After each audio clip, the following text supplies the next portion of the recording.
Eagle Warriors, elite shock troops of the all-conquering Aztec Empire.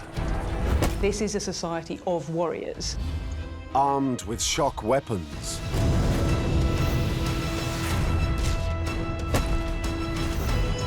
Captives die on the sacred altar. They would literally pluck out your still pulsating heart. Now they face a new kind of enemy from Spain. They had never seen iron weapons. They had never seen horses. Two cultures that must clash. There are no rules. It's kill or be killed. It ends in a bloody battle that will become known as the Night of Tears. People trampling over other people. They're running for their lives. For the Eagle Warriors, it is their finest hour. This is certainly their largest military victory.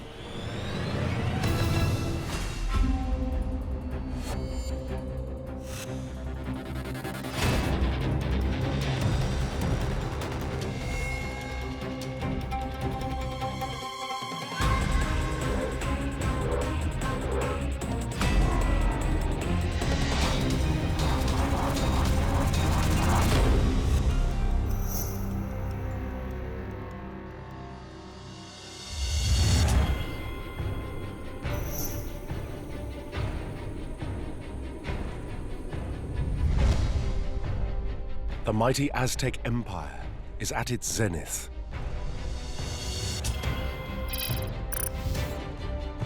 They came from the north. In less than 200 years, they ruthlessly conquer a wide swathe of Central America. The Aztecs have to be absolutely ruthless, and they have to use violence in ways which intimidate local societies. One by one, they knock out every nation that stands in their way. The Aztecs were great warriors who were very good at battle. An unflinching race, mobilized on a permanent war footing. It's not numbers with the Aztecs, it's skill, ferocity, aggression.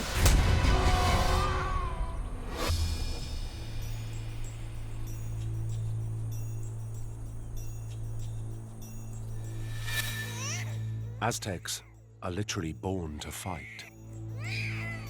From the time a male baby is born, he is personified as a warrior. He's given tiny weapons, little shield and bow and arrows. The midwife talks about it all as if he's going to grow up to be a warrior. After the birth, a seasoned warrior takes away the baby's severed umbilical cord. He then buries it on a blood-soaked battlefield. And this was a symbol of hope that the young boy would then aspire to and become a great warrior in his own right.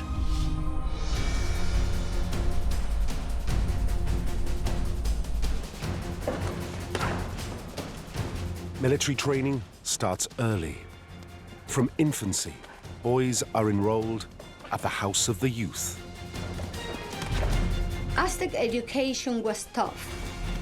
Their whole point is to be better at this business than everybody else. That's it, that's all you do, military training.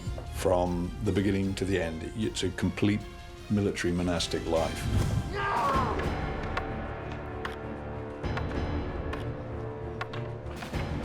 Battle-hardened veterans are assigned to the novices. Their job? To turn boys into killing machines. You take away that sense of individuality, you take away the sense of fear. You would expect beatings or deprival of food. You spend a lot of time drilling these people into automata, so that when they get to battle, they're not thinking, is this the right thing to do? There's the enemy, I hit him. That's my job.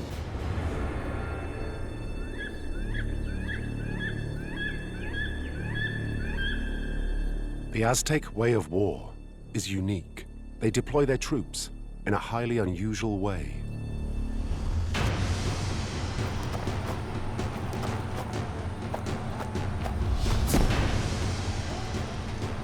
When the Aztecs went to war, they went to war to capture prisoners. The object is to hurt, maim, capture, but it's not to kill. They didn't kill in battle. The idea was to capture a prisoner. Being able to bring those captives back with you was a sign of great achievement.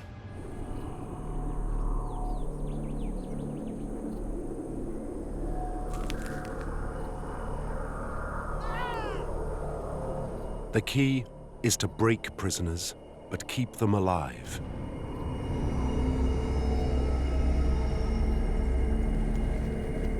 They are needed for a higher purpose.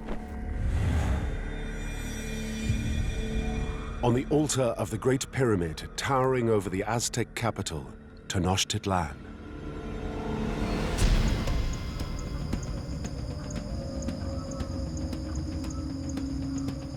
the captive would climb up the steps of the pyramid. He would be laid down across a sacrificial stone. His arms and legs held down by 4 priests so that he's stretched backwards and the chest is pulled outwards. And a 5th priest would come down with a large flint knife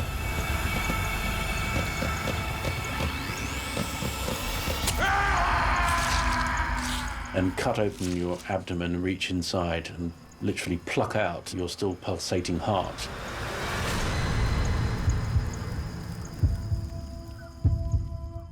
And the body would then be thrown down temple steps. And they would do this over and over again. It wasn't once, it was many, many times. the ritual of human sacrifice terrifies other nations and intimidates them into submission. The scale of human sacrifice is truly astounding. And it's much debated, but some people think that up to 50,000 people were sacrificed every year. Carrying out over 130 sacrifices a day is killing on a truly industrial scale. But the Aztecs believe this mass slaughter is necessary. Their gods demand it. The idea is that the gods let blood in order to create humanity, and therefore humanity must let blood to sustain the gods and to keep the sun moving through the sky.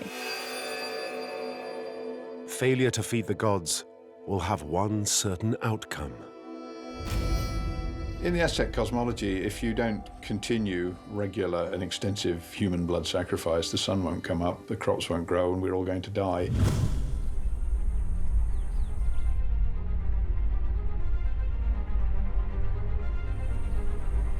Whether for spiritual or political reasons, the Aztecs believe human sacrifice is an existential necessity.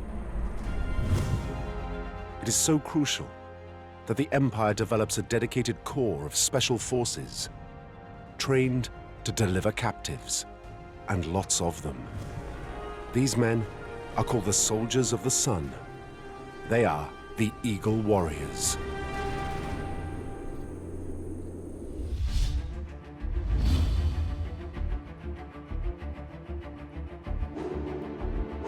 Eagle Warriors are the bravest and the best. Warrior masculinity is central to Aztec identity. Men promote themselves, they promote their identity, they promote their importance through being warriors. And as with today's special forces, entry into their ranks is highly selective. A social and a military structure develops that privileges people who take a lot of captives. This is how you earned your stripes, literally, and rose through the ranks of the military.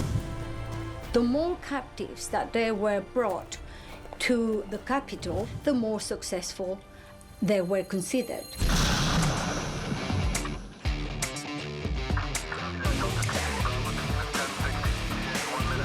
Today's modern armies all have their very own warrior elites.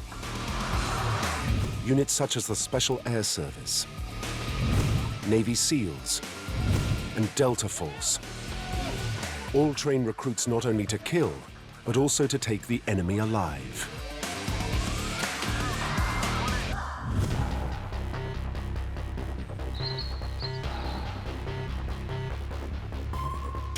Ken Jones served with Great Britain's SAS, a body of men ruthlessly proficient in the art of taking captives.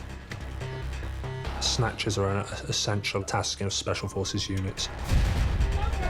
I mean, the blood sacrifices have been placed now by intelligence gathering because of the essential need for governments to secure high-value targets and extract information from them.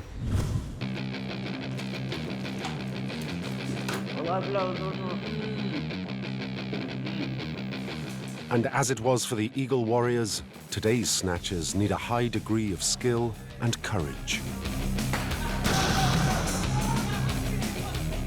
To be involved in a snatch, it's just a short burst of intense aggression and fluidity. In the first few seconds, you know that the target or targets are going to react because you're trying to assert control of a situation. If it drags on, then it's a bad job.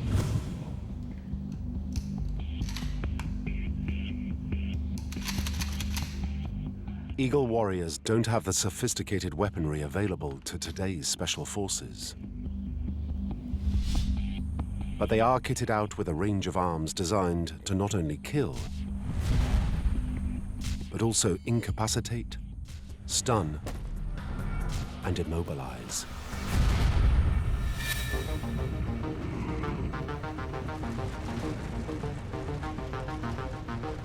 These weapons all have one thing in common. They are tipped with razor-sharp volcanic glass, found in abundance throughout the Valley of Mexico. It's called Obsidian. Obsidian can be harder than steel and much stronger in compression, but it's very, very brittle. So obviously you can't make a long sword out of it. So the Aztecs use an ingenious solution.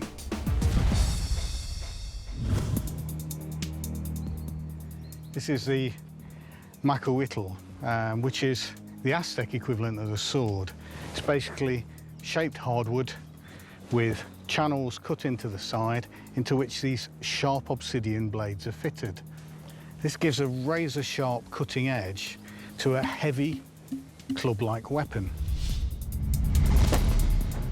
Struck on the skull, it would cut through flesh and muscle and sinew, smash the skull, destroy the brain. You'd be dead almost instantly.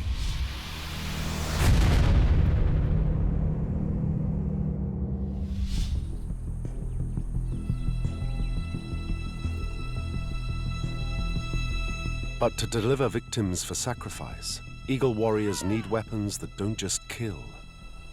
The Aztecs are looking fundamentally for captives. They want to be able to subdue their enemies, and so you can use it as a flat subdual weapon. You can beat somebody literally into submission by using the weight on joints, shoulders, knees, vulnerable points to render a man senseless. You've then got your captive to sacrifice.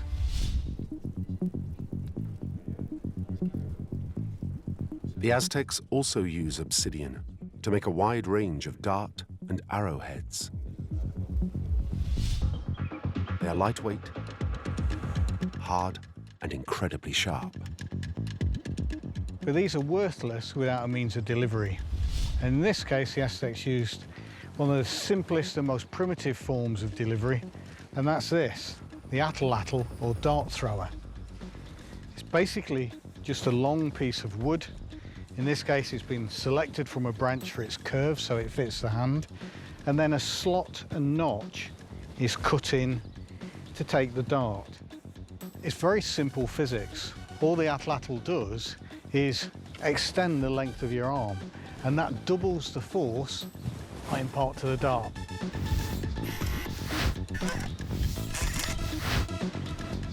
Armed with the atlatl, an Eagle Warrior can down an enemy from up to 100 meters away.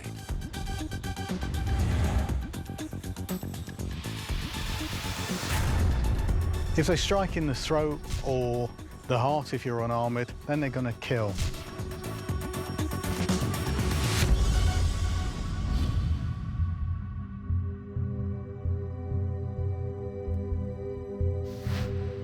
But the atlatl is not primarily designed to kill, but to disable.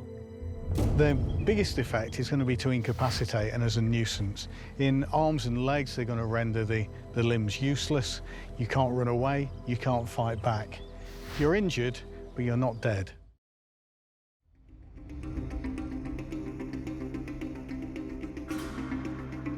Eagle Warriors have one more use for obsidian. They fit it to the basic spear. The Aztecs were using obsidian blades, razor-sharp edges, and a sharp thrusting point, but fixing it to a shaft to give them extra reach to get round the defensive weapons of their opponents and strike at vulnerable points. You can make lots of rapid, accurate strikes. You can strike at the throat, down into the groin, maybe even into armpits. And all the time, well within this safe area, beyond the reach of the enemy's weapons. The obsidian-tipped spear is also the Eagle Snatch Squad's ideal tool for controlling their prisoners. It's very useful for marshalling and herding captives. You can direct them to where you need them to be. And if you really need to, you can reverse the weapon and strike with the butt to subdue them and quell them.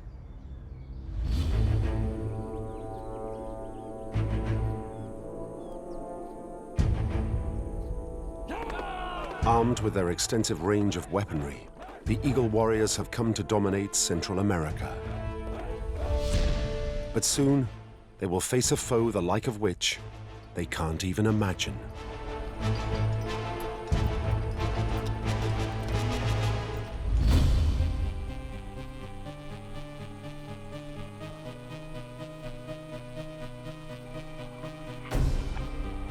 It all begins with a series of strange events in the Aztec capital, Tenochtitlan. Montezuma is now in the 17th year of his reign.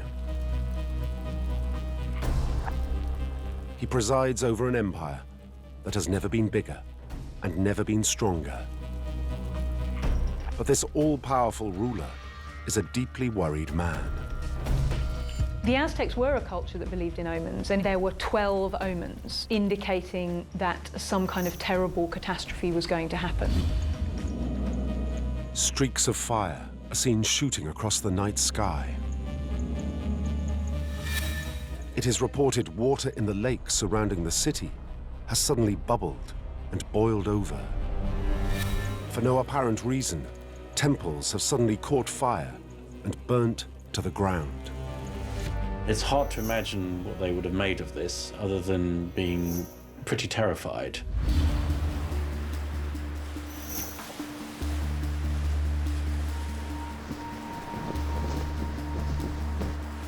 Then Montezuma receives disturbing reports from the very edge of his empire.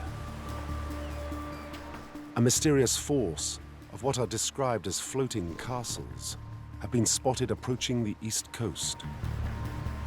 Strange men come ashore. They have white complexions, wear bizarre outfits, and are armed with unknown and powerful weapons.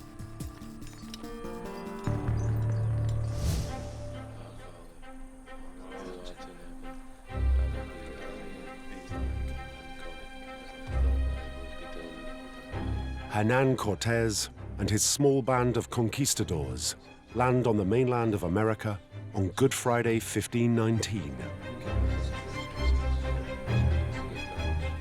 They want to claim this land for their god and the King of Spain. They also plan to get very rich.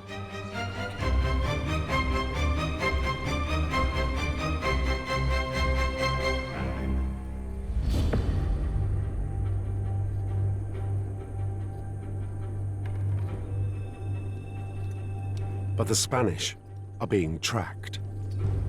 Eagle Warriors watch their every move and dispatch urgent reports back to the capital. So Montezuma is really anxious to find out who they are, to find out what they've got, what they want, and how he's going to deal with them.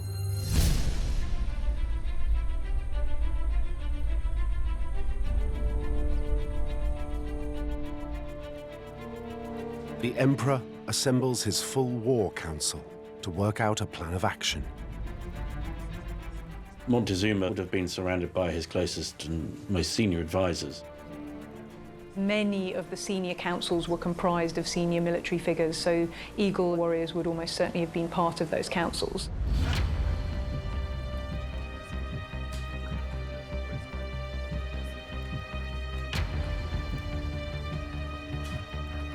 The War Council tries to make some sense of the astonishing drawings that have been made of the intruders. The Eagle Warriors' attention is drawn to sketches of a strange and powerful unknown weapon. This kind of random killing thing, you can kill somebody a long way away and it makes a lot of noise and smoke. So there's sound, there's smoke, there's shock. And it isn't just unknown weapons the Aztecs are faced with. So we've got two animals they're not familiar with. They would have been completely flabbergasted by these giant creatures, these horses. These Spanish fighting dogs, these are terrible things. They had never seen horses, they had never seen dogs trained to kill. So there's a lot of shock. There's a lot of, technology, anxiety comes in here. What is all of this?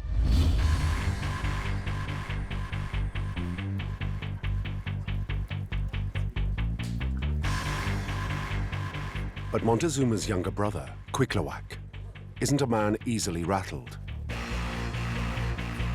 This senior military commander demands a swift, sharp campaign to annihilate the interlopers. He argues they may have strange new weapons, but they're small in number and no match for the Eagle Warriors.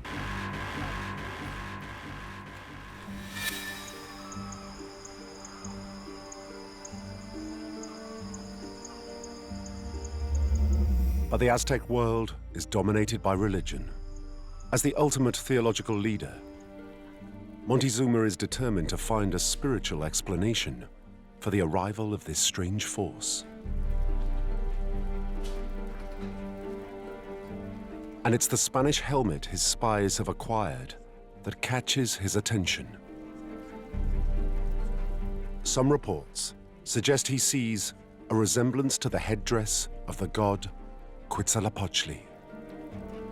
I think when Montezuma is processing this information, he's going to take a religious slant on this. As far as he's concerned, this is a portent from heaven. Other accounts claim Montezuma sees connections with Quetzalcoatl, a white-faced god who vanished across the sea to the east. Prophecies state if Quetzalcoatl returns in Aztec Year 1 read, he will strike at kings. It is now Year 1 read, and it seems a white-faced leader has indeed appeared from the east. Is it the return of one of the gods? Is Cortés one of the ancient Mexican gods? What is going on here? Why are these strange people landing on my coast? Where is this going to end? Montezuma overrules Cuitlahuac and the warriors. He decides violence is the wrong strategy to keep this unknown force out of his capital.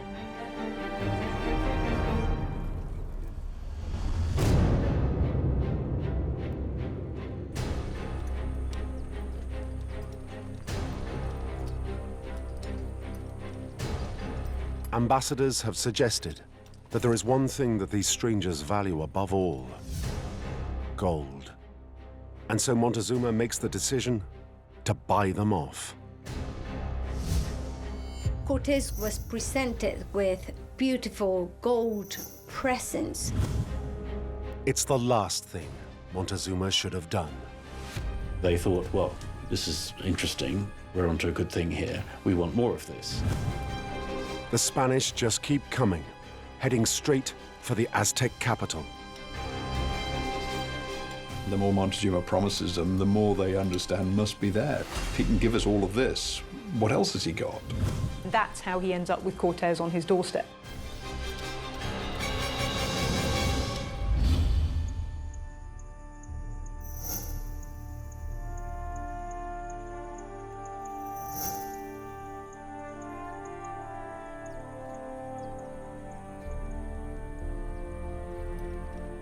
After a 7-month, arduous march, Cortés and his band of conquistadors get their first sight of the Aztec capital, Tenochtitlan.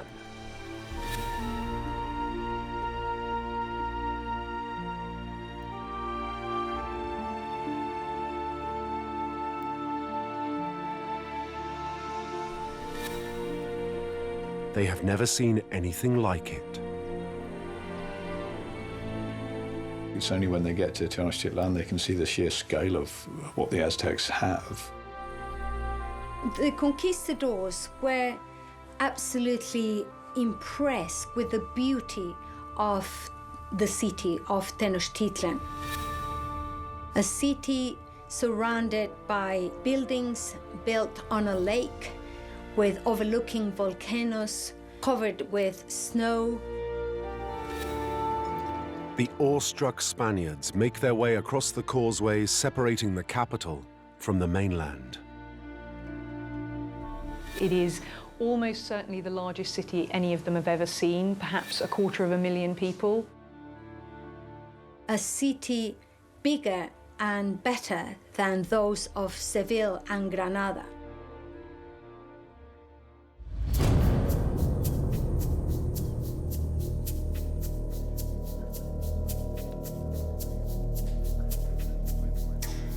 Finally, Cortés gets to meet the man whose powerful and wealthy empire he plans to seize.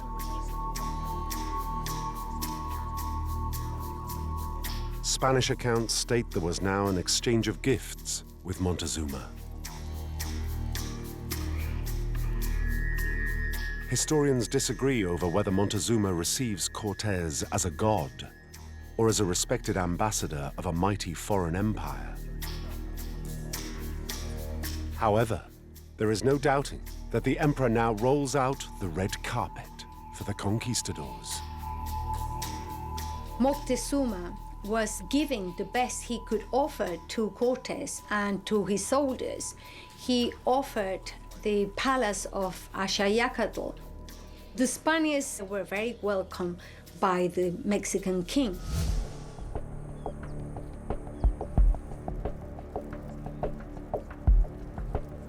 But whether by accident or design, Montezuma has placed the Spaniards in a location where they can be kept an eye on. They will be lodged close to the headquarters of the Eagle Warriors. Where Cortés was staying, which was in a former ruler's palace, is very near to the Eagle precinct. In all likelihood, he would have been aware of the Eagle Warriors simply because they were some of the most prominent figures in society. The Eagle Warriors are now eye to eye with the Spanish and leave them in no doubt as to what their job is in the Aztec Empire. The Spaniards would have picked them out for soldiers, from their dress, from the way they carried themselves. This is their army.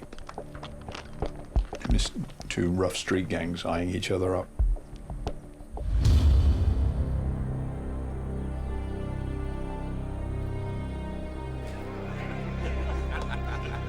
But the Eagle Warriors are mystified by the behavior of the Spanish soldiers in their midst. They appear more interested in grabbing gold than posing any real military threat. Furthermore, the Eagles have the conquistadors outnumbered and contained in their palace compound. What the Aztecs don't understand yet is just what sort of man they have let into their city.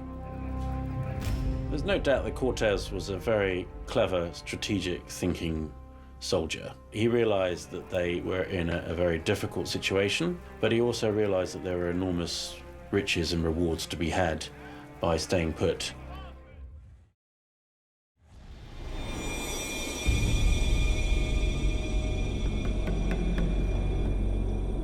There is now a period of uneasy peace between the Eagle Warriors and the Spaniards. But it was never likely to last, and is shattered when Cortés receives an urgent dispatch from the coast.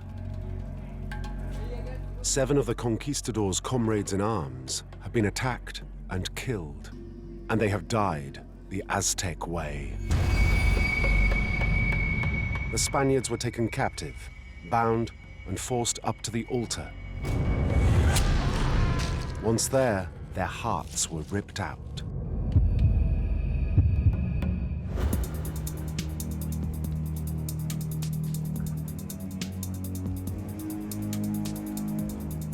The conquistadors are appalled at the news. It's a timely reminder of their likely fate if the Eagle Warriors go on the offensive. But for now, the Spanish are hell-bent on revenge. You can kill, but you don't sacrifice. Killing, but not murder. What the Aztecs are doing is murder. It's the deliberate killing of helpless prisoners.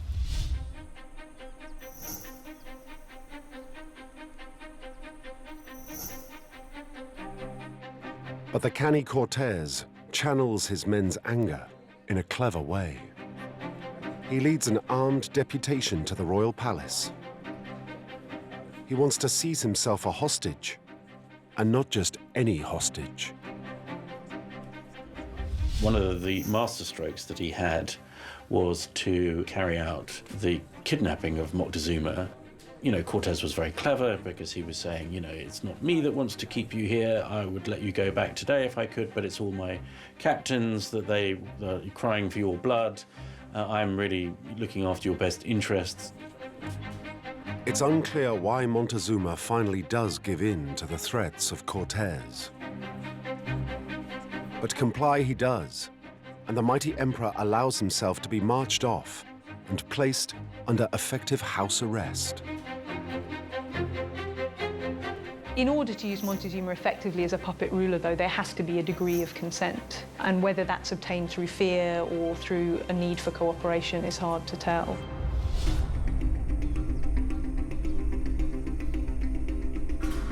Whichever the case, the kidnapping of Montezuma opens up an unprecedented crisis for the intensely hierarchical Aztec Empire. Any likely response can only come from senior military commanders and leading Eagle Warriors.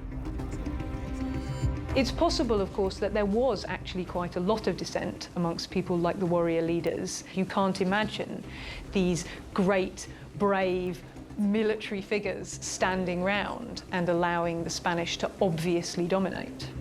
No doubt there was debate behind the scenes as to how to deal with this. The obvious rallying point for the dissenting warriors is Montezuma's brother, Cuitlahuac, the man who has opposed the Spanish from day one. But in the Aztec Empire, there is no precedent for going against the wishes of an emperor. He was a commander of the army, he was the highest ranking individual in the state, he was a demigod, and so if he said he was happy to go along with it, which apparently he did, there wasn't very much anyone else could do.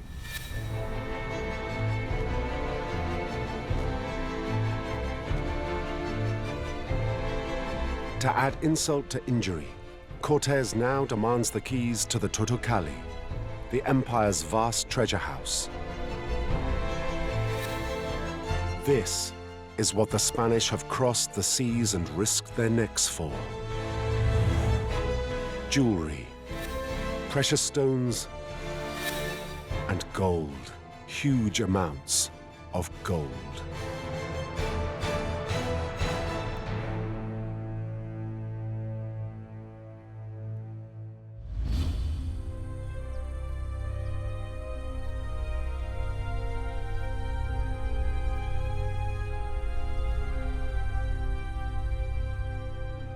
With Montezuma's consent, Cortés now controls the city and effectively nullifies the Eagle Warriors. But then his delicate diplomatic balancing act, suddenly all comes crashing down.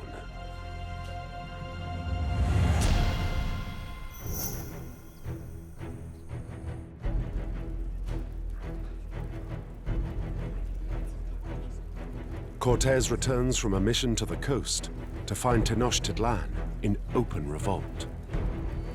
He comes back to the city and is very unhappy to find his troops besieged and starving in the palace where they'd been staying. Cortés had left the city in a state of uneasy peace, but now returns to bloody mayhem. Alvarado, who he'd left in charge, is a rather blunt instrument, to put it mildly, and he obviously has instigated an outright battle where Cortés hadn't wanted one. Alvarado has led a massacre of up to 1,000 high-ranking Aztecs, including senior Eagle Warriors, at a religious festival in the main temple.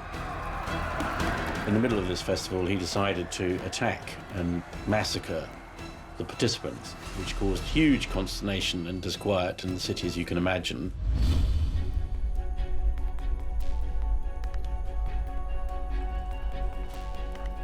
It's the final straw for the military commanders and embittered Eagle Warriors.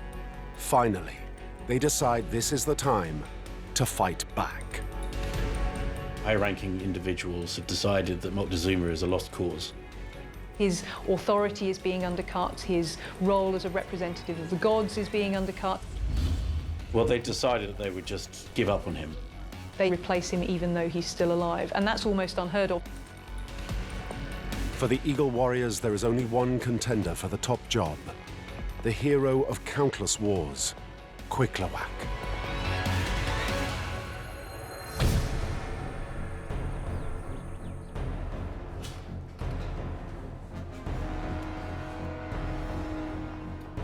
Cuitlawak instantly presses his Eagle Warriors into service.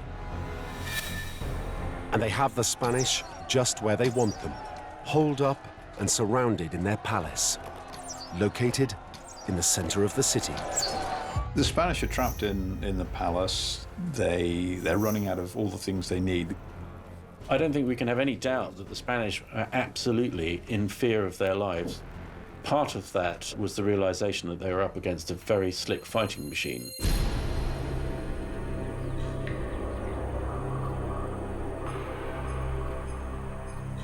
Hopelessly outnumbered, Cortés begs Montezuma to appeal to his subjects to let the Spanish leave the city. But the hapless emperor is jeered and pelted with rocks.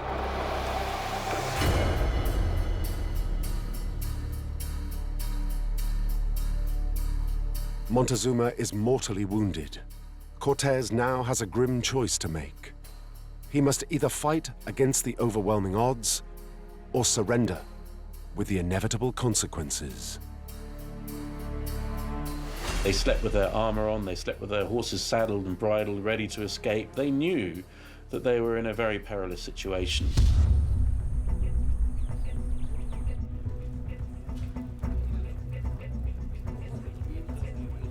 Cuitlawak now summons his top warriors to a secret briefing.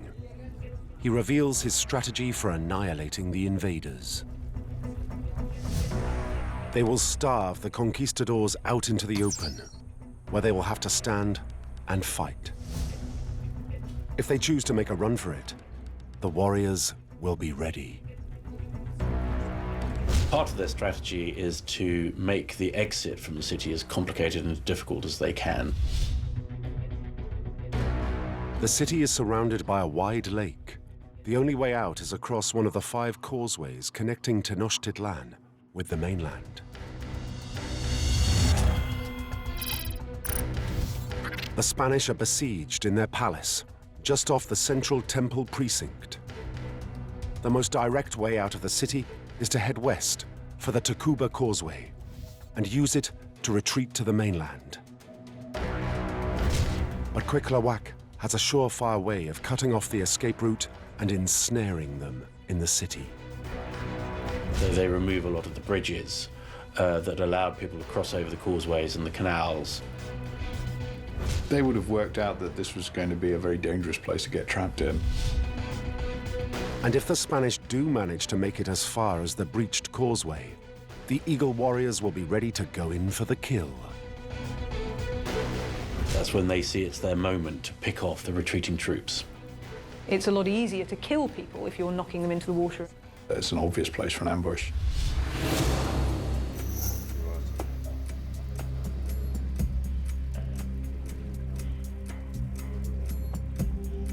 The situation is becoming increasingly desperate in the Spanish compound. Cortés mounts the walls to scout a potential escape route out of the city. But what he sees shocks him. Cortés can see already the bridges have been destroyed or rendered useless. Even worse, by now the conquistadors are almost out of water, food, and gunpowder. Their options are stark. Break out and face a quick end at the hands of the Eagle Warriors, or stay put and slowly starve to death. They decide that they're just going to have to break out.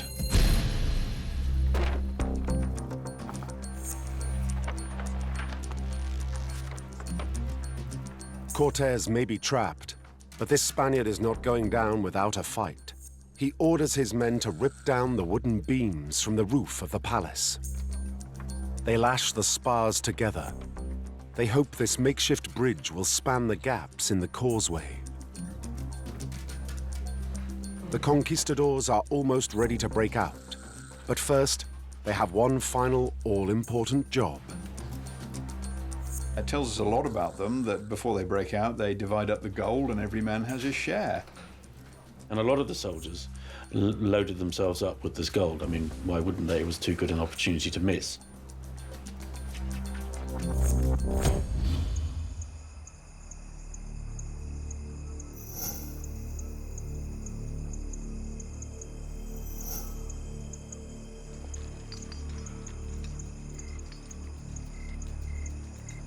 Midnight. The Spanish pull out.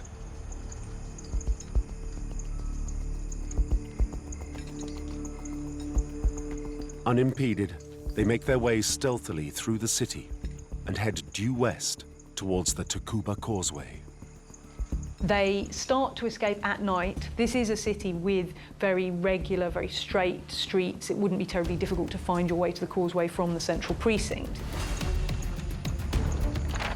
It all seems to be going well for the Spanish. They reach the lakeside, and then...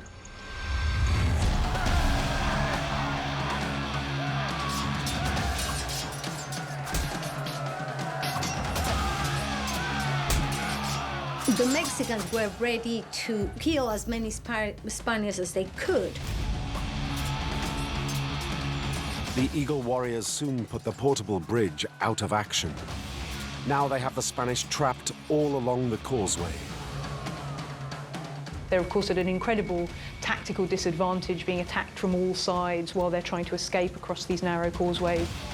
The Eagle Warriors are seasoned, they are skillful, they have terrible weapons that inflict terrible damage.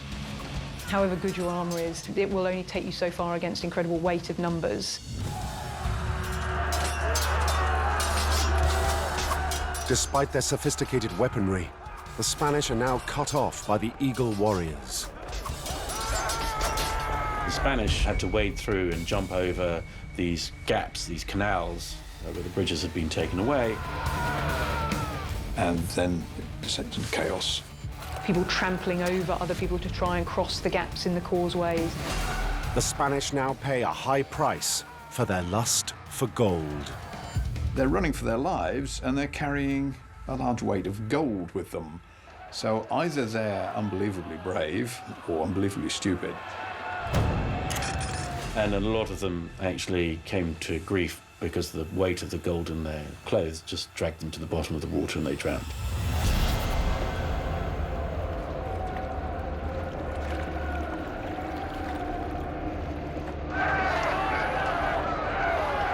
Cortés and a few of his men escape, but many stragglers are rounded up, bound and bundled away by the Eagle Warriors.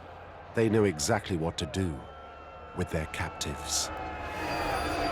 Spaniards didn't surrender. They were stunned and captured and dragged away. The proud Eagle Warriors have suffered months of humiliation at the hands of the Spanish invaders. Now it is time for their revenge. The Spanish who have made it to the safety of the mainland can do nothing but look back at the city in horror. The sight of the sacrifices on the pyramids, the sound of their own companions being butchered up there.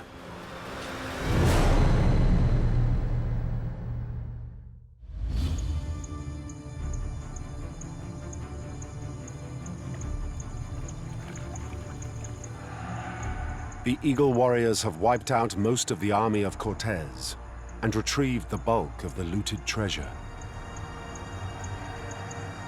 Legend has it that as he looks back over the killing ground, Cortés weeps. The Spanish call it La Noche Triste, the Night of Tears. But for the Eagle Warriors, this is their finest hour.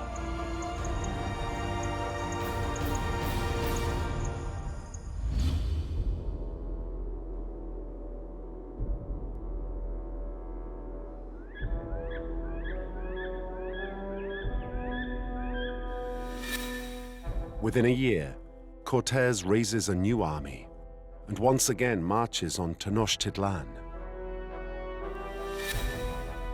After months of fierce street fighting, the Spanish finally take the shattered city. The Eagle Warriors are not defeated by cold Spanish steel, but by virulent European diseases. Thousands of Eagle Warriors and millions of Aztecs succumb to smallpox and are wiped out.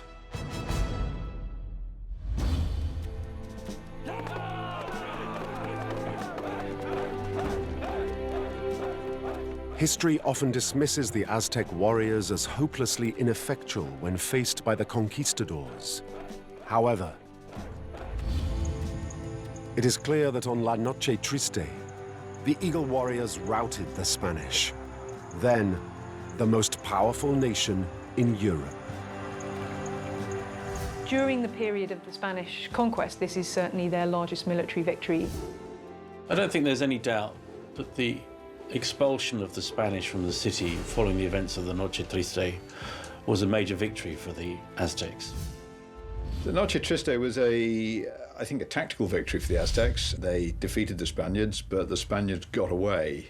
If they'd killed them all, it might have been different.